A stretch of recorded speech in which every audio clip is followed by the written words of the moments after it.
welcome to today's episode of I'm Fine But. I am joined by Kaz from the Seed Sistas. Kaz, welcome to the show. Thank you, Rose. I'm really happy to be here. So, Kaz, tell our listeners who you are and what you do. I'm a herbalist, so that means that I work with plants, mainly our local plants that grow around us, many of the weeds. And I work in both the clinical setting where I see patients that come and see me with various different ailments or issues. And I'm also an educator. My passion for plants is driving me to want other people to understand and have connection and relationship with local plants and nature too. And I run a social enterprise and we're known as the Seed Sistas, myself and another lady I met at university many years ago. We've been working together running the social enterprise for over 20 years now. Um, And the main aims is herbal education. So, take me back to the beginning then. What did you do before Seed Sistas was around? Oh, well, from a very early age, I have been very lucky and privileged to have grandparents, one grandma in particular, who loved plants. So I was brought up talking to plants. You know, my granny used to whisper to the plants and she used to call them her babies when she made little cuttings or germinated seeds. So I grew up with a natural love and understanding that plants are really, they can be our friends. They can be part of our kind of wider family. My house was full of house plants when I was a kid, you know, loads of spider plants and aloe vera. And I really always believed that they are living beings that are very supportive and caring to us. I was about 7 years old when the national press here in the UK wrote all about Prince Charles at the time being a nutter. They kind of splashed the newspapers with these headlines that were saying Prince Charles is crazy because he talks to plants. And that was the first time that I realised that not everybody lives like that. You know, I really thought that plants were part of everyone's growing up and understanding. So when I realised that, I went a little bit underground and I didn't tell all my friends so openly at school that I talk to plants and trees. Yeah, and I And don't know at what age we think it really sets in that everybody's not like us. I think as you grow up, you really do believe that everybody is like you, and then these yeah, certain little points in life that you go, well, actually, not everybody is. Maybe I'm a little bit different on this part. So you actually felt that you couldn't, you couldn't have this passion out there because of the ridicule that Prince Charles had got. So you almost kept it hidden. yeah, and I think it is part of our human natures, especially as children. We want to be accepted and we want to be like the other kids in our class. We want to Hmm. be normal, if you like. And anything that is looked at as different can really easily be ridiculed, especially by kids. They can Yeah. be quite cutting and cruel. So yeah, I kind of I just kept things a little bit more secret. And um, that continued because I really got into in secondary school. I I've always loved making potions, you know, making rose water or rose perfumes and various different potions from the garden plants. And that kind of began the magical or more witchcraft orientation when I was in my teenage years. So I used to go to the library and, you know, find books about witchcraft and magic. And that as well, I kept quiet. I didn't really, we didn't have the internet, we didn't have social media. So it wasn't that easy to find other kindred spirits. And it really wasn't till I found myself at university studying a full-time medicalised degree in herbal medicine that that's when I met the other witches, really. I love it. We do have a little joke with me and my women in my family, we call ourselves the coven because we've always been a little bit, we're always a bit different. There's never been a normal part of us. But we love like witchy stuff and anything that's a little bit different. And I think there's something quite accepting about that. It's quite nice to be almost part of a coven. Yeah, it's really nice. And, you know, when you really look at what is deemed witchcraft, you know, my own practice is about I observe the moons. I really like a full moon to have a little bonfire in the garden, or if it's horrible weather, light some candles with the family and just have a little talk about the moon. I love moon gazing and being out there in that full illumination. And I think it's quite normal and natural for human beings to be connected and observe the nature around us. It's just it kind of got forgotten for a few years. Yeah, and I think there's that stigma around it. I think we're more the kind of like naked dancing around a fire kind of like group, but it's just the fun part of it. Do you know what I mean? Not we don't actually do that. Um, but it's having that community as well, and it's having the people that have the same interests as you. And like you said, I suppose witchcraft on a very like pop culture level is things that, you know, we see in films. Whereas actually there is a whole degree of like the herb side, the astrology side. There's so many different elements to it, isn't there? Yeah, yeah, and at its base, it's about connecting with nature and understanding the seasons that we transit through. And, you know, I love bringing my kids up in that way as well. When I went to university, I was a single mum and my son was 2 when I started. It was a 4-year full-time degree. And he was really my buddy on this learning curve where we'd walk to nursery at the beginning or to school, and I'd kind of observe every single plant or tree we walked past together. And it was the heyday of Harry Potter. Harry Potter was just kind of coming around at that time, and his name was Harry. So he was this wizard, Harry. He really took that on, and I learnt the botanical names of all the plants, which are Latin or Greek, which is what I had to do for university. But I learnt them with him because he was fun and he wanted to know these magical names and the stories. So, like, for example, nettle, common stinging nettle, has a botanical name called Urtica dioica. But Harry would be like, how do we remember that? Oh, yeah, Urti. Urti's a plant that hurts us. And we'd have all these stories. And I just could see how not only Harry, but his friends as well, all wanted to learn about the natural world and the plants and how they could then bring them into, you know, they like making mud potions, don't they, little kids, and Yeah. putting petals and leaves. And it just layers it up the more knowledge that they can have, that they can then take on to later life. And really, that's what human beings have done. Our ancestors have always done, you know, because we had to rely on these plants for our food and medicine way back when. So when you finished uni then, what did you do? Did you get a sort of standard job in terms of, you know, what did you do? What was your next steps? Yeah, well, I've never had a standard job. I don't think I'm really employable Yeah, do you because, know what, Kaz? I say this all the time. I'm the most unemployable person ever.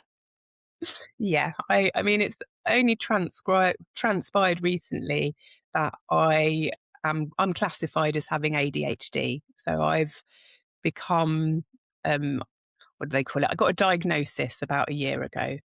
And I had never even had that on my awareness that I had ADHD. I always thought that I'm a Gemini, I'm really chatty, I'm good at communication, and I've got loads of energy, so I don't sit still very much.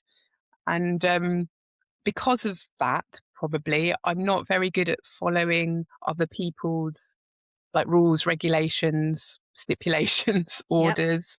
Um, I'm much better at creating myself. So when I left university, Fiona, who I met on the very first day of that 4-year course, and I decided to really focus on the education because we had a market stall together. So we used to go out, collect the herbs, make up remedies, like we'd make a cough remedy, we'd make something that's good for if people had cystitis, just kind of basic ailment remedies and teas. And we'd take that out on a market, and people would come and just say, "What is it? What is herbal medicine?" They'd heard of homeopathy maybe. And quite often when we said we were herbalists, people would ask us if that means we sell cannabis.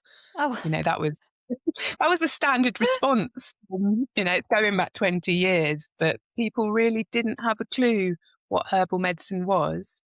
So we decided to really focus on the education because it's a bit of a travesty that people don't know about what the local plants can help them with. yeah, Um, and we really felt that although the NHS is incredible, it's an amazing resource. The NHS was set up in the 40s after the Second World War. And before the war, if you didn't have the money to pay for a doctor, you had to know a little bit about how you can treat yourself and your family. And in the majority of British homes, going back just 100 years, people would have this book.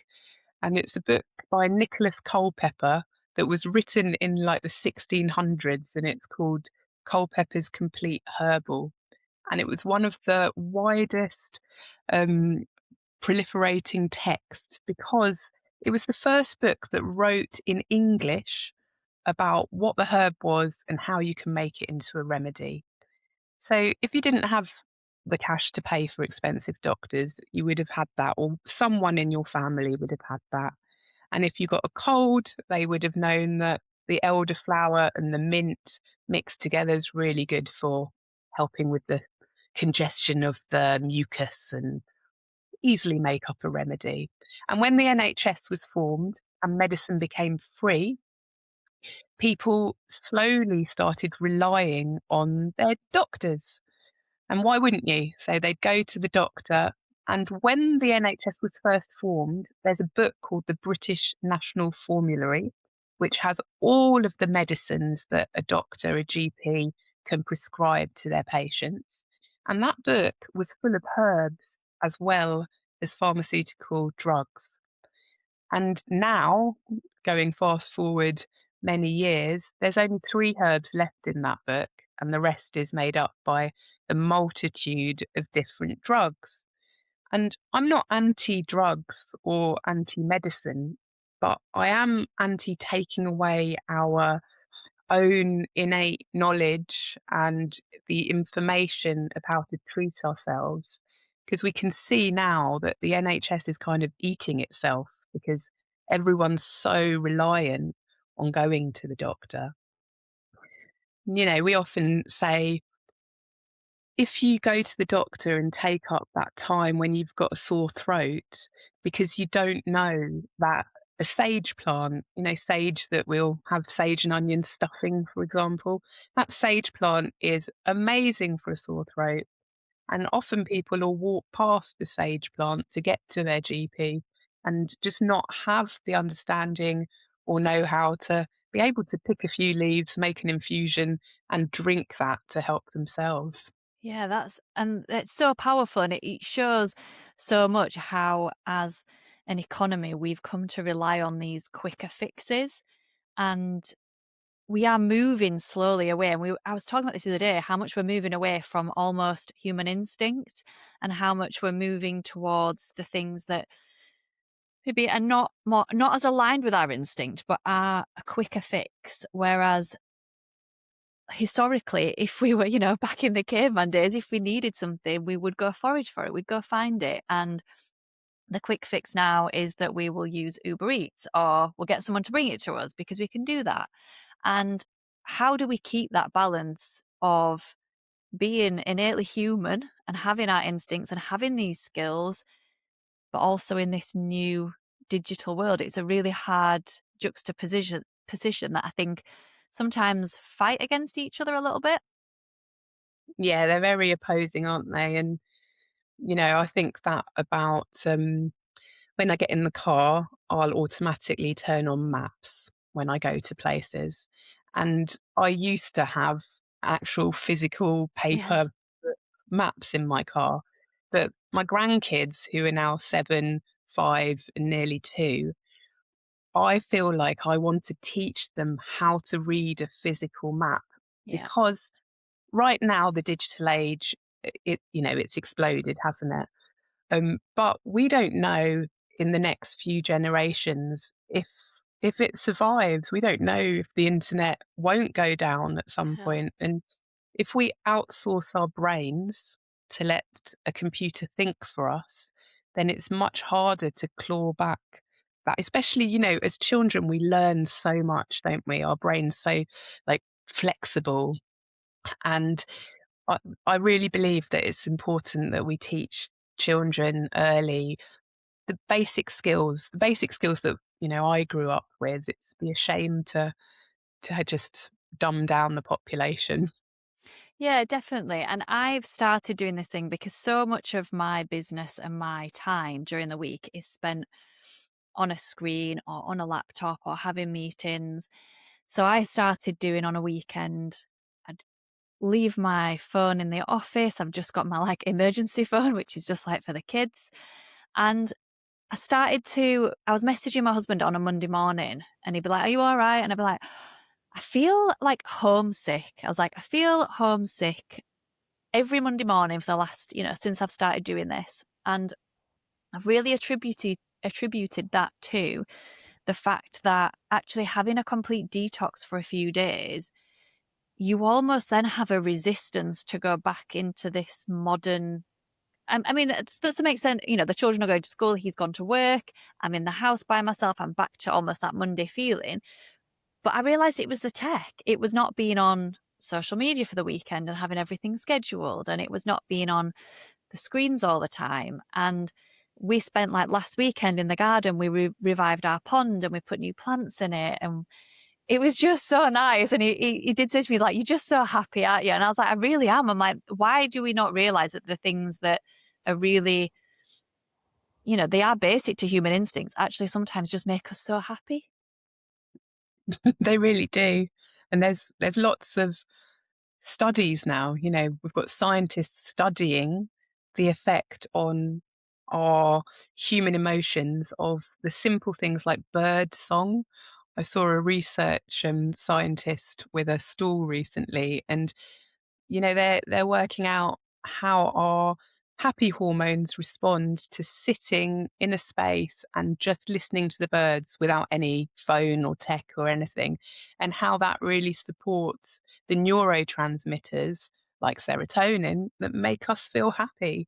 And I guess, like you mentioned, cavemen. Our species has been around a really long time, but tech is very new. So we don't, I think it's really sensible to balance and turn the tech off and get outside in nature as much as possible. And the biggest kind of issue around it is the addictive nature or the habitual nature of how much it really wants us to keep engaging with all these algorithms. So, yeah, the more every single year the kids go to a forest school camp for 4 days and they're intense, there's no tech at all. And when I go and pick up the kids, and they've been doing this for years and years, um, it's like they're feral, really happy, singing songs because the entertainment is sitting round a campfire singing old campfire songs. Yeah. And I really feel like those 4 days do something that's really restorative and very, very healthy for them. So take me then to the point of you'd finished uni. What point Yeah. did you decide to set up a business? Straight away, really, wanted to we looked at, like, all these models of business because when you come out of uni, there's kind of the opportunity to work as a sole trader or to set up a traditional business. Or we looked at, I think they were called industrial providence societies. So first we had this whole kind of deep dive into what business is and what it looks like. And both Fiona and I are we're anti-capitalist, really. We don't like what is happening to the planet. From teenage years, we've been full of rage at the kind of destruction of nature and the way that we're all pushed towards consumerism. And so we'd never wanted to. We weren't solely about profit. We were really interested in the plants, the people, community, and of course, we want to make a living, but that wasn't the main goal to make loads of money. So we found this model that was called a community interest company or a social enterprise, where profits are for purpose. So you can help to plough profits back in to really support the business. And as education was our main aim, we set about writing books, which we've published too, and we've also got a set of oracle cards as well. And we set about creating a website that had a blog that we update every week with herbal information. And we run courses. We've run an apprenticeship scheme, which is a kind of walk through the seasons with people, showing them how the plants change through the spring, summer, autumn, and winter, and how, as medical herbalists, we work with different plant parts depending of the time of year. And yeah, we've been running that apprenticeship now. We worked out for it's in its 18th year. So we've actually had Wow. about 400 people come through that training, and some of them now are medical herbalists themselves who teach. And that's really heartening. You know, when you do something for a really long time, you can start to see the flourishing. You can start to see the impact and the changes that our work has made, which is great. And I think business models like yours, it is quite similar in a way to ours that we've got lots of these different moving parts that almost when you compound them all together, you can then see this impact across time and across communities as well. That if you have just one element of that, you don't always see it to start with. But the more things that you're putting in there, the more people that are learning from you and the products and services that you're providing, the more that you can see actually the social impact that it's having. And I think as a business owner, yes, we want to make money. Of course we do. We want to be able to survive, but to see an impact, it really validates, doesn't it, that actually what I'm doing is worthwhile. Yeah, it's really validating. And I think having a business that you can choose how you want to spend your, like you mentioning, there's loads of moving parts. Hmm. So there's so many moving parts in our business. And because we have these quick minds that want to do something, and we get quite kind of obsessive about that and go down that track, and then we might get distracted and we can jump on another part of it. So it's very good for me because I grow the herbs. I actually pick the herbs, raw material, turn them into tinctures or syrups, or so there's a very hands-on creative process. But then there's also the computer, and I quite enjoy learning about analytics or having a look at how social media works. And then there's also face to face with people or giving talks or podcasts. And I think because of the nature of the ability to be creative in loads of different ways, it's really kept our interest for so long. Yeah, and there's a report that was out not long ago about so many entrepreneurs that they do have either ADHD diagnosis or they've got traits of ADHD. If we've got somebody who's listening who has either had a diagnosis or recognizes a lot of the things that you're saying in them, is there any bit of advice that you could give to them? Someone who for someone from someone who has been diagnosed, what would you say to them to help them on that journey? I think it's quite complicated because it will depend where they are and what they're doing in their life. Because I know that school, for example, wasn't the happiest place for me because I wasn't very good at sitting still. So if people are in certain types of employment, that they're finding challenging, I think there can be it's very difficult then, because I see a lot of people in my personal practice that come with ADHD as well. And a lot of it is about tailor, because I think ADHD is actually a reaction to society. I don't think there's anything wrong with us at all. I think the way that society is structured, the school system and then the employment system, is set out for very like logical, linear ways of being. And if that's not you, it's easy to feel like a square peg in a round hole. So Then where do you see your business going? Do you see it just continuing on the way that it is, or have you got plans to develop it? Is it constantly changing and evolving? yeah, we've got massive plans. We've got plans for global domination. Yay, And go Kaz. yeah, we want everyone to know about herbal medicine. So over the last year, we've started investing in PR and public relations, and we'd like to develop much more to go into the mainstream.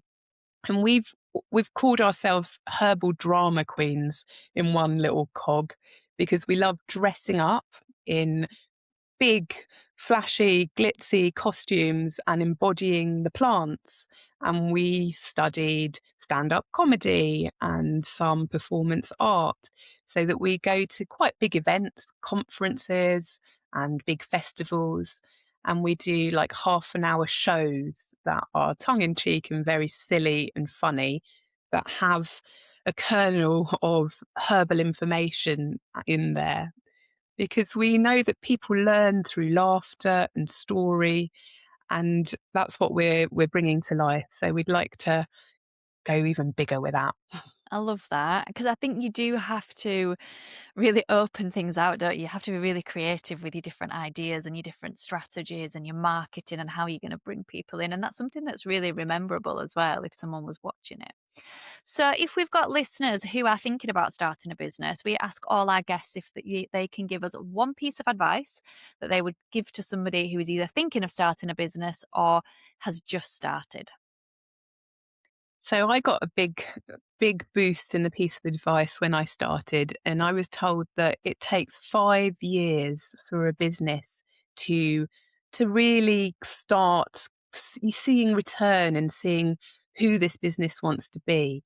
So I'd say be really patient with yourself if you've just started a business, and doing a 5-year plan has been super helpful for Fiona and I, and we repeat that every 5 years. We do another 5-year plan, because it's really nice to project the ultimate desires that you want to fulfill for your business. Write them down and just see if you can design steps to getting there. Yeah, and when you can see it, you can reverse engineer it, and there's no goal that's too big, I don't think. I think if No. you can believe it's gonna happen, you can build the steps to get there. Well, Kaz, thank you so much for coming on today. Please, can you tell our listeners where they can find you? I would also really like to know where we can find this book, because I feel like it might be a book that we all need in our house. So our website is Seed Sistas, and we spell sisters with an AS at the end. So it's seedsistas.co.uk. And we're also on Instagram as the seed_sisters, and we're on Facebook. And our first book is called The Sensory Herbal Handbook. And you'll be able to find that on Amazon or our website or any good book stockist. And it's a really nice book that helps you to take this journey through the seasons and see what's growing where and when. Oh, well, Kaz, thank you so much. I will put all the links in the show notes. If you want to go connect with Kaz, you can find them at the bottom. Thank you so much for joining me today. Thank you, Rose.